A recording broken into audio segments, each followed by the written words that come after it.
ओम शांति। आज 12 अक्टूबर 2020 के मधुर महावाक्य। आज की मुरली में बाबा कहे, जिस तरह दुनिया में कोई आईसीएस की एग्जाम देते हैं तो वो कितनी मेहनत करते हैं श्रेष्ठ मर्तबा पाने के लिए, ऐसे बाप तुम्हें बहुत ऊंचते ऊंच पढ़ाई पढ़ाते हैं। इस पढ़ाई से भी हम क्या बनते हैं? साथ ही साथ बाबा कहे, जैसे दुनिया के अंदर पढ़ने वाले स्टूडेंट्स के लिए अलग अलग विषय होते हैं, उसमें एक विषय होता है तैरने का। तो बाबा भी हमें तैरना सिखाते हैं इस दुनिया से पार उस दुनिया में जाने के लिए। साथ ही साथ बाबा कहे, तुम भगवान के मददगार बनते हो। तो जो भगवान के मददगार बनते हैं उन्हें श्रेष्ठ फल यही प्राप्त होता है कि आधा कल्प किसी की मदद लेने की या राय लेने की भी जरूरत नहीं पड़ती, ऐसा उच्च श्रेष्ठ बना देते हैं। सुनते हैं बाबा के मधुर महावाक्य। मीठे बच्चे, बाप आए हैं तुम बच्चों को तैरना सिखलाने, जिससे तुम इस दुनिया से पार हो जाते हो। तुम्हारे लिए दुनिया ही बदल जाती है। प्रश्न है, जो बाप के मददगार बनते हैं उन्हें मदद के रिटर्न में क्या प्राप्त होता है? उत्तर है, जो बच्चे अभी बाप के मददगार बनते हैं उन्हें बाप ऐसा बना देते हैं जो आधा कल्प कोई की मदद लेने की व राय लेने की दरकार ही नहीं रहती है। कितना बड़ा बाप है। और इतना बड़ा बाप क्या कहते हैं बच्चों को? कहते हैं, बच्चे तुम मेरे मददगार नहीं होते तो हम स्वर्ग की स्थापना कैसे करते? कितना बच्चों को एक इम्पोर्टेंस फील कराते हैं बाबा कि तुम नहीं होते तो स्वर्ग की स्थापना कैसे करते। ओम शांति। मीठे मीठे नंबरवार अति मीठे रूहानी बच्चों प्रति रूहानी बाप समझाते हैं, क्योंकि बहुत बच्चे बेसमझ बन गए हैं। रावण ने बहुत बेसमझ बना दिया है। अब हमको कितना समझदार बनाते हैं। कोई आईसीएस का इम्तिहान पास करते हैं तो समझते हैं बहुत बड़ा इम्तिहान पास किया है। अभी तुम तो देखो कितना बड़ा इम्तिहान पास करते हो। जरा सोचो तो सही, पढ़ाने वाला कौन है, पढ़ने वाले कौन है? यह भी निश्चय है, हम कल्प कल्प हर 5000 वर्ष बाद बाप, टीचर, सतगुरु से फिर मिलते ही रहते हैं। सिर्फ तुम बच्चे ही जानते हो हम कितना ऊंचते ऊंच बाप द्वारा उच्च वर्षा पाते हैं।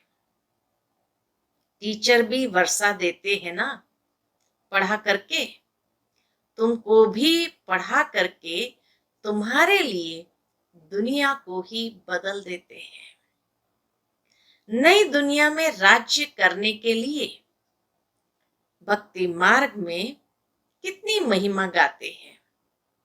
तुम उन द्वारा अपना वर्षा पा रहे हो। यह भी तुम बच्चे जानते हो कि पुरानी दुनिया बदल रही है। तुम कहते हो हम सब शिव बाबा के बच्चे हैं। बाप को भी आना पड़ता है पुरानी दुनिया को नई बनाने। त्रिमूर्ति के चित्र में भी दिखाते हैं कि ब्रह्मा द्वारा नई दुनिया की स्थापना। तो जरूर ब्रह्मा मुख वंशावली ब्राह्मण ब्राह्मणियां चाहिए। ब्रह्मा तो नई दुनिया स्थापन नहीं करते। हाँ? ब्रह्मा तो नई दुनिया स्थापन नहीं करते, रचता है ही बाप। लेकिन रचता बाप ब्रह्मा द्वारा स्थापन कराते हैं, तो ब्रह्मा खुद नहीं करते हैं। बाप कहते हैं मैं आकर युक्ति से पुरानी दुनिया का विनाश कराए नई दुनिया बनाता हूं। नई दुनिया के रहवासी बहुत थोड़े होते हैं। गवर्नमेंट कोशिश करती है, क्या कोशिश करती रहती है, कि जनसंख्या कम हो। अब कम तो नहीं होगी, बाबा कहे अब कम तो नहीं होंगी। लड़ाई में करोड़ों मनुष्य मरते हैं, फिर मनुष्य कम थोड़ी होते हैं। जनसंख्या तो फिर भी बढ़ती जाती है। यह भी तुम जानते हो। तुम्हारी बुद्धि में विश्व के आदि मध्य अंत का ज्ञान है। तुम अपने को स्टूडेंट भी समझते हो, तैरना भी सीखते हो। स्कूल में विषय होते हैं ना, अलग अलग विषय के साथ तैरने का भी एक विषय होता है। तो इसी तरह बाबा भी यहाँ तैरना भी सिखाते हैं। कहते हैं ना, नैया मेरी पार करो। प्रभु को कहते हैं नैया मेरी पार करो। बहुत नामी ग्रामी होते हैं जो तैरना सीखते हैं। अभी तुम्हारा तैरना देखो कैसा है। एकदम ऊपर में चले जाते हो, फिर यहां आते हो। वह तो दिखलाते हैं इतने माइल्स ऊपर में गए। बाबा कहे वो दिखाते इतने माइल्स ऊपर में गए। तुम आत्माएं कितना माइल्स ऊपर में जाते हैं। एक होता है तैरना, जो समुद्र के भीतर जाते हैं। दूसरे होते हैं एस्ट्रोनॉट्स, जो ऊपर जाते हैं। तो बताते हैं भाई चांद पर जाने के लिए इतने माइल्स ऊपर गए। तो बाबा कहे तुम तो कितने माइल्स ऊपर जाते हो। वह तो स्थूल वस्तु है जिसकी गिनती करते हैं। तुम्हारा तो अनगिनत है। तुम जानते हो हम आत्माएं अपने घर चली जाएंगी, जहां सूर्य चांद आदि नहीं होते हैं।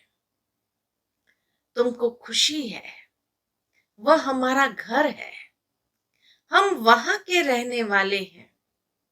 मनुष्य भक्ति करते हैं, पुरुषार्थ करते हैं, इसलिए मुक्ति धाम में जाने के लिए, परंतु कोई जा नहीं सकते।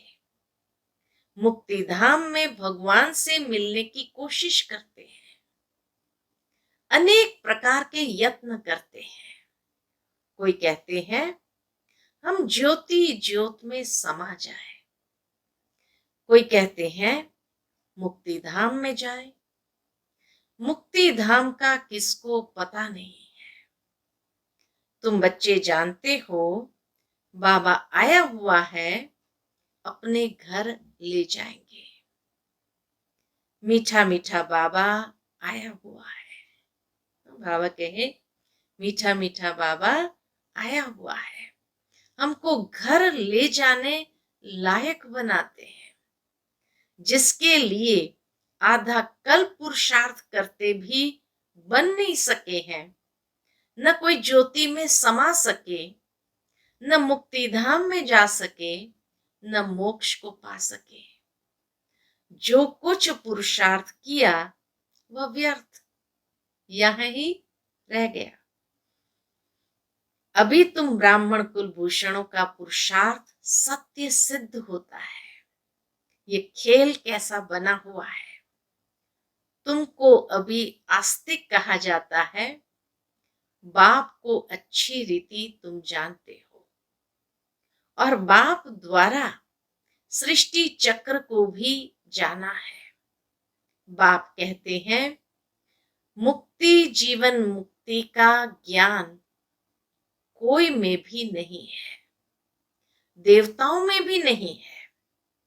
बाप को कोई नहीं जानते तो किसको कैसे ले जाएंगे? वो गुरु महात्मा लोग भी किसी को कैसे साथ में ले जाएंगे? कितने ढेर गुरु लोग हैं, कितने उन्हों के फॉलोअर्स बनते हैं। सच्चा सच्चा सतगुरु है शिव बाबा, उसका तो चरण है नहीं। वह कहते हैं, हमको तो चरण है नहीं, मैं कैसे अपने को पूजवाऊं? शिव बाबा को चरण ही नहीं तो न चरण स्पर्श या चरण वंदना कर सकते हैं या कोई भी तरीके से पूजा करवा सकते हैं। तो बाबा कहे, मैं कैसे अपने को पूजवाऊं? बच्चे विश्व के मालिक बनते हैं, उनसे थोड़ी पूजवाऊंगा। कितना महत्व बाबा हम बच्चों को देते हैं। भक्ति मार्ग में बच्चे बाप के पांव पड़ते हैं। वास्तव में तो बाप की प्रॉपर्टी के मालिक बच्चे हैं, परंतु नम्रता दिखलाते हैं। छोटे बच्चे आदि सब जाकर पांव पड़ते हैं, तो पांव पड़ना जैसे एक प्रकार की नम्रता दिखाते हैं। तो इसीलिए बाबा कहे, भक्ति मार्ग में बच्चे ने भगवान के पैर पड़े तो ये एक प्रकार की नम्रता दिखाते हैं। यहां बाप कहते हैं, तुमको पांव पड़ने से भी छुड़ा देता हूं। कितना बड़ा बाप है। कहते हैं, तुम बच्चे मेरे मददगार हो, तुम मददगार नहीं होते तो हम स्वर्ग की स्थापना कैसे करते? बाप समझाते हैं, बच्चे अभी तुम मददगार बनो, फिर हम तुमको ऐसा बनाते हैं जो कोई की मदद लेने की दरकार ही नहीं रहेगी, तुमको कोई के राय की भी दरकार नहीं रहेगी। यहां बाप बच्चों की मदद ले रहे हैं। कहते हैं, बच्चे अब चीची मत बनो। जैसे आज की मुरली ऐसे लगता है बाबा हमसे बात कर रहे हैं कि बच्चे अब चीची मत बनो, माया से हार नहीं खाओ, नहीं तो नाम बदनाम कर देते हैं। बॉक्सिंग होती है तो उनमें जब कोई जीतते हैं तो वाह वाह हो जाती है, हार खाने वाले का मुंह पीला हो जाता है। यहां भी हार खाते हैं। यहां हार खाने वाले को कहा जाता है, काला मुंह कर दिया। आए हैं गोरा बनने के लिए, फिर क्या कर देते हैं कि कमाई सारी चट हो जाती है, फिर नए सिर शुरू करना पड़े। बाप के मददगार बन, फिर हार खाए, नाम बदनाम कर देते हैं। दो पार्टी है, एक है माया के मुरीद, एक है ईश्वर के। इस दुनिया में बाबा कहे दो पार्टी है, एक माया के मुरीद, एक है ईश्वर के। तुम बाप को प्यार करते हो। हम सभी बच्चे बाबा को प्यार करते हैं। गायन भी है, विनाश काले विपरीत बुद्धि, तुम्हारी है प्रीत बुद्धि, तो तुमको नाम बदनाम थोड़ी करना है। तुम प्रीत बुद्धि फिर माया से हार क्यों खाते हो? हारने वाले को दुख होता है, जीतने वाले पर ताली बजाते वाह वाह करते हैं। तुम बच्चे समझते हो हम तो पहलवान हैं, अब माया को जीतना जरूर है। बाप कहते हैं, देह सहित जो कुछ देखते हो उन सबको भूल जाओ, माम एकम याद करो। माया ने तुमको सतो प्रधान से तमो प्रधान बना दिया है, अब फिर सतो प्रधान बनना है। माया जीते जगत जीत बनना है। यह है ही हार और जीत, सुख दुख का खेल। रावण राज्य में हार खाते हैं, अब बाप फिर वर्थ पाउंड बनाते हैं। बाबा ने समझाया है, एक शिव बाबा की जयंती ही वर्थ पाउंड है। अब तुम बच्चों को ऐसा लक्ष्मी नारायण बनना है। वहां पर घर घर में दीपावली रहती है, सबकी ज्योति जग जाती है। घर घर में दीपावली है, सब आत्माओं की ज्योति जग जाती है। मेन पावर से ज्योति जगती है। बाबा कितना सहज रीति बैठ समझाते हैं। बाप के सिवाय मीठे मीठे लाडले सिकिलधे बच्चे कौन कहेगा। रूहानी बाप ही कहते हैं, हे मेरे मीठे लाडले बच्चों, तुम आधा कल्प से भक्ति करते आए हो, वापस एक भी जा नहीं सकते। बाप ही आकर सबको ले जाते हैं। तुम संगम युग पर अच्छी रीति समझा सकते हो, बाप कैसे आकर सब आत्माओं को ले जाते हैं। दुनिया में इस बेहद के नाटक का कोई को भी पता नहीं है। ये बेहद का ड्रामा है, यह भी तुम समझते हो और कोई कह ना सके। अगर बोले बेहद का ड्रामा है, तो फिर ड्रामा का वर्णन कैसे करेंगे। यहां तुम 84 के चक्र को जानते हो, आदि मध्य अंत को जानते हो, कितने जन्म लेते हैं उस हिसाब को जानते हो, धर्म के हिसाब से जानते हैं। तो बाबा कहे तुम ड्रामा का वर्णन अच्छी तरह से कर सकते। दुनिया में कोई भी ये ड्रामा का वर्णन नहीं कर सकते। तुम बच्चों ने जाना है, तुमको ही याद करना है। बाप कितना सहज बतलाते हैं। भक्ति मार्ग में तुम कितने धक्के खाते हो, तुम कितना दूर स्नान करने जाते हो। एक लेख है, कहते उसमें डुबकी लगाने से परियां बन जाते हैं। कैलाश मानसरोवर के लिए कहा जाता कि वहां डुबकी लगाने से परियां बन जाते हैं।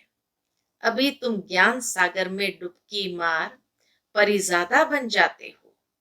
कोई अच्छा फैशन करते हैं तो कहते हैं यह तो जैसे परी बन गई है।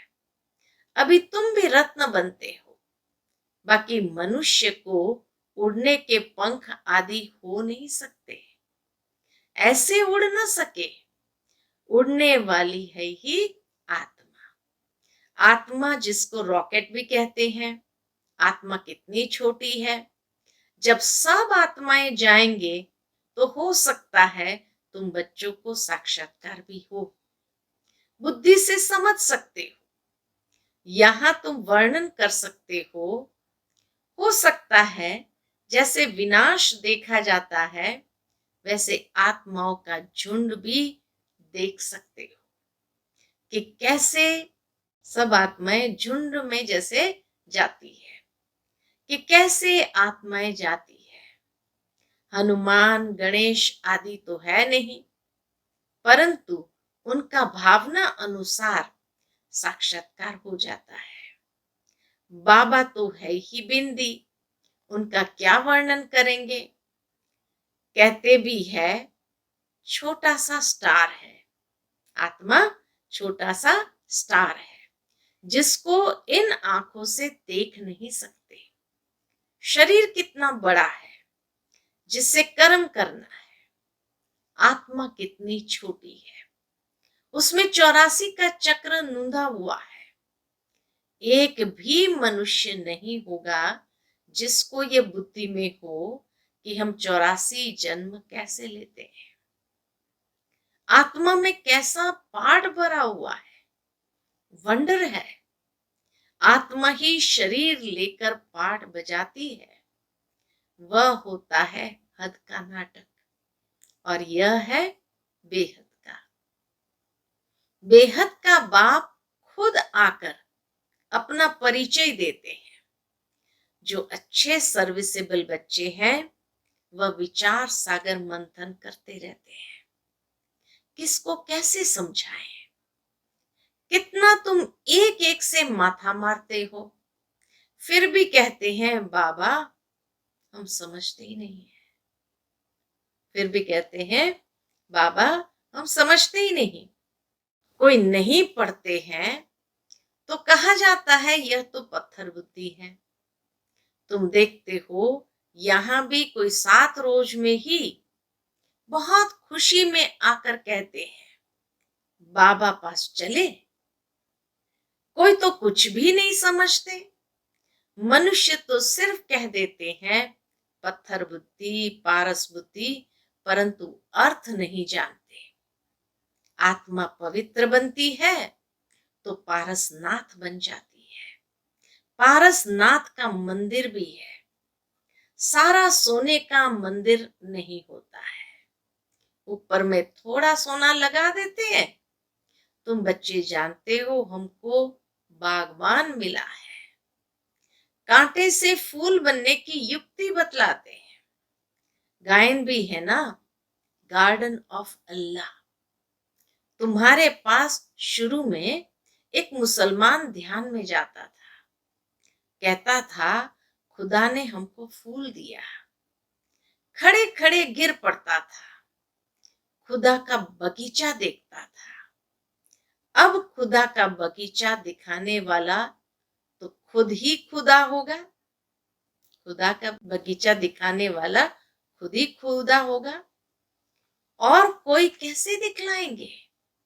तुमको वैकुंठ का साक्षात्कार कराते हैं, खुदा ही ले जाते हैं। खुदा तो वहां रहते नहीं, खुदा तो शांति धाम में रहते हैं। तुमको वैकुंठ का मालिक बनाते हैं। कितनी अच्छी अच्छी बातें तुम समझते हो, खुशी होती है। अंदर में बहुत खुशी होनी चाहिए। अभी हम सुखधाम में जाते हैं तो कितनी अंदर में खुशी होनी चाहिए। वहां दुख की बात ही नहीं होती। बाप कहते हैं सुखधाम शांति धाम को याद करो। घर को क्यों नहीं याद करेंगे? बाबा कहे घर को क्यों नहीं याद करेंगे? आत्मा घर जाने के लिए कितना माथा मारती है, जप तप आदि बहुत मेहनत करते हैं, परंतु जा कोई भी नहीं सकते। झाड़ से नंबरवार आत्माएं आती रहती है, फिर बीच में जा कैसे सकते? नेचुरल है। बीच में से तो कोई जा नहीं सकते, जबकि बाप ही यहाँ है। तुम बच्चों को रोज समझाते रहते हैं शांति धाम और सुख धाम को याद करो। बाप को भूलने के कारण ही फिर दुखी होते हैं। माया का मोचरा लग जाता है, अर्थात माया की थप्पड़ लग जाती है। अब तो जरा भी मोचरा नहीं खाना है। मूल है देह अभिमान। देह अभिमान में आए माना मोचरा मिलता है। तुम अभी तक जिस बाप को याद करते रहते थे, हे पतित पावन आओ, उस बाप से तुम पढ़ रहे हो। तुम्हारा ओबीडियंट सर्वेंट टीचर भी है। ओबीडियंट सर्वेंट बाप भी है। बड़े आदमी नीचे हमेशा लिखते हैं ओबीडियंट सर्वेंट। बाप कहते हैं मैं तुम बच्चों को देखो कैसे बैठ समझाता हूं। तो कितना निर्माण होकर के बच्चों को बैठ समझाते हैं। सपूत बच्चों पर ही बाप का प्यार होता है। जो कपूत होते हैं अर्थात बाप का बनकर फिर ट्रेटर बन जाते हैं, विकार में चले जाते हैं, तो बाप कहेंगे ऐसा बच्चा तो नहीं जन्मता तो अच्छा था। एक के कारण कितना नाम बदनाम हो जाता है, कितने को तकलीफ होती है। यहाँ तुम कितना उच्च काम कर रहे हो, बहुत श्रेष्ठ काम कर रहे हो, विश्व का उद्धार कर रहे हो, और तुमको 3 पैर पृथ्वी के भी नहीं मिलते हैं। तुम बच्चे किसी का घर बार तो छुड़ाते नहीं हो, तुम तो राजाओं को भी कहते हो। तुम पूज्य डबल सिर ताज थे, अब पुजारी बन पड़े हो। अब बाप फिर से पूज्य बनाते हैं तो बनना चाहिए ना। थोड़ी देरी है, अभी संपूर्ण बनने में थोड़ी देरी है। हम यहाँ किसके लाख लेकर क्या करेंगे? कोई लाख देने आते हैं बाबा को, तो बाबा कहे इसके लाख लेकर हम क्या करेंगे? गरीबों को राजाई मिलनी है, बाप गरीब निवास है ना। तुम अर्थ सहित समझते हो कि बाप को गरीब निवास क्यों कहते हैं। भारत भी कितना गरीब है, उनमें भी तुम गरीब माताएं हो। जो शाहूकार है वह इस ज्ञान को उठा न सके। गरीब अबलाएं कितनी आती है, उन पर अत्याचार होते हैं। बाप कहते हैं माताओं को आगे बढ़ाना है। प्रभात फेरी में भी पहले पहले माताएं हो। बैज भी तुम्हारे फर्स्ट क्लास है।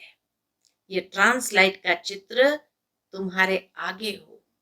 प्रभात फेरी में चलते हैं तो बाबा कहे ये ट्रांसलाइट के चित्र तुम्हारे आगे हो। सबको सुनाओ, दुनिया बदल रही है, बाप से वर्षा मिल रहा है।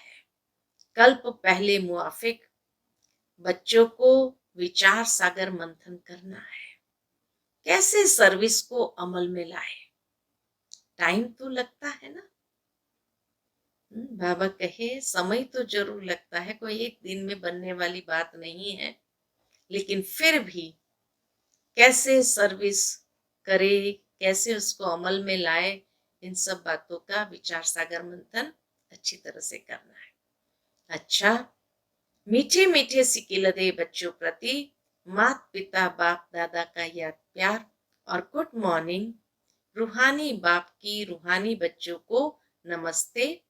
हम सब रूहानी बच्चों की रूहानी माता पिता बाप दादा को याद प्यार, गुड मॉर्निंग और नमस्ते नमस्ते। शुक्रिया बाबा, शुक्रिया। आज की मुरली से धारणा के लिए मुख्य सार है। पहली पॉइंट, बाप से पूरी पूरी प्रीत रख मददगार बनना है। माया से हार खाकर कभी नाम बदनाम नहीं करना है। पुरुषार्थ कर, देह सहित जो कुछ दिखाई देता है उसे भूल जाना है। दूसरी पॉइंट, अंदर में खुशी रहे कि हम अभी शांति धाम सुख धाम जाते हैं। बाबा ओबीडियंट टीचर बन हमको घर ले जाने के लायक बनाते हैं। लायक सपूत बनना है, कपूत नहीं। आज की मुरली का मीठा वरदान है त्रिस्मृति स्वरूप। त्रिस्मृति स्वरूप का तिलक धारण करने वाले संपूर्ण विजयी भव। त्रिस्मृति का तिलक धारण करने वाले संपूर्ण विजयी भव। तो त्रिस्मृति कौन सी है? पहली, स्वयं की स्मृति, बाप की स्मृति और ड्रामा के नॉलेज की स्मृति, अर्थात 3 बिंदी जरूर लगाना है। इन्हीं 3 स्मृतियों में सारे ज्ञान का विस्तार समाया हुआ है। नॉलेज के वृक्ष की ये 3 स्मृतियां हैं। जैसे वृक्ष का पहले बीज होता है, उस बीज द्वारा 2 पत्ते निकलते हैं, फिर वृक्ष का विस्तार होता है। ऐसे मुख्य है बीज, बाप की स्मृति, फिर 2 पत्ते अर्थात आत्मा और ड्रामा की सारी नॉलेज इन तीन स्मृतियों को धारण करने वाले स्मृति भव व संपूर्ण विजयी भव के वरदानी बन जाते हैं। आज का स्लोगन है, प्राप्तियों को सदा सामने रखो तो कमजोरियां सहज समाप्त हो जाएंगी। प्राप्तियों को सदा सामने रखो तो कमजोरियां सहज समाप्त हो जाएगी। अच्छा, ओम